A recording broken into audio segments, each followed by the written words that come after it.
नमस्कार। हमारे YouTube channel पर सबको शुभकामनाएं। आज हम ये चर्चा करेंगे कि सत्य का स्वरूप क्या है।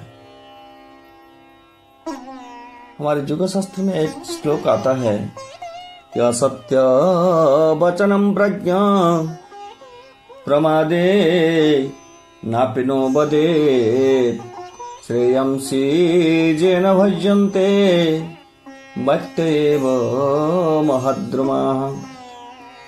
अर्थात बुद्धिमान व्यक्ति को कभी भी झूठ बोलना नहीं चाहिए, क्योंकि झूठ बोलने से समस्त कल्याण खत्म हो जाता है, समाप्त हो जाती है।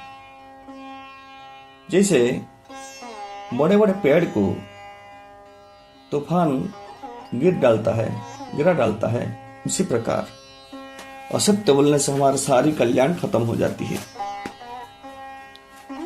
कभी ऐसा भी प्रश्न आता है, अगर असत्य बोलना पाप है, असत्य नहीं बोलना चाहिए, तब भगवान युधिष्ठिर महाराज को सत्य बोलने के लिए क्यों प्रेरणा नहीं दी, असत्य बोलने के लिए क्यों कहा? अरे वाकुंजरे असत्य महत्। देखिए, अगर असत्य बोलने से उसका परिणाम सत्य आता है, धर्म हो जाता है, धर्म का स्थापना होता है, तो असत्य सत्य माना जाएगा। अगर सत्य बोलने से उसका परिणाम असत्य आता है, तो उसको असत्य ही माना जाएगा। एक बात आपको बता रहा हूं। एक कसाई ने एक गाय को लेकर जा रहा थे। जाने के समय गाय ने उसके हाथ से निकल गई। तो कसाई ढूंढते ढूंढते एक मंदिर के पास पहुंचा, और मंदिर में बैठा था एक बाबा जो जप कर रहे थे। बाबा, आपने गाय को दिखा है? किसी इधर उधर गया ही होगा। बाबा ने सोचा, अगर मैं सच बोलूं तो गाय का हत्या हो जाएगी, तो उसका हत्या का पाप मुझे लगेगी। अगर झूठ बोलूं तो झूठ बोलने का पाप लगेगा। झूठ बोलना तो महापाप है, तो मैं कभी झूठ नहीं बोल सकता। जिंदगी में कभी झूठ नहीं बोला हूं, कैसे झूठ बोलूं? तो उसने इशारा कर दी कि इस तरफ गया है। कसाई ने गाय को पकड़ लिया और उसका हत्या कर दी। दैवात उसी गाय की जन्म फिर मनुष्य जन्म हुआ, तो एक लड़की हुआ। और जो कसाई था, उसका जो पत्नी था वो मर गई, और जो गाय रूपी लड़की था वो उसका दूसरा पत्नी हो गया। वो गाय ने प्रतिशोध लेने के लिए तो जन्म लिया था ना, तो उसको बहुत दंड देता था, क्योंकि उसको कर्म के फल से उसका कुष्ठ शरीर हो गया, शरीर में कुष्ठ रोग हो गया, और वो कुछ नहीं कर पाया।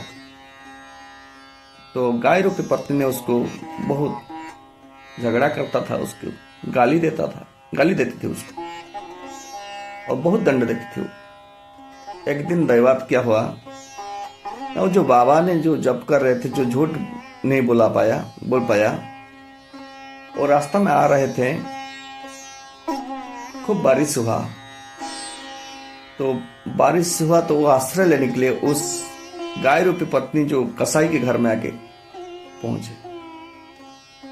जो गाय रूपी पत्नी था कसाई का, उसने बाबा को देखकर बहुत आकृष्ट हुआ, तो उनको अपना कामना सिद्ध करने के लिए इशारा की, आइए। तो बाबा ने बताया, अरे कैसा पत्नी है तुम, अपने स्वामी के सामने तुम ऐसा बात बोलते हो, तुमको शर्म नहीं आती है? धिक्कार हो तुमको।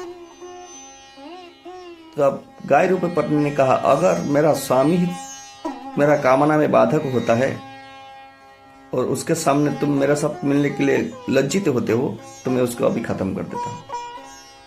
तो क्या किया, अपने पति को गला को काट कर खत्म कर दिया।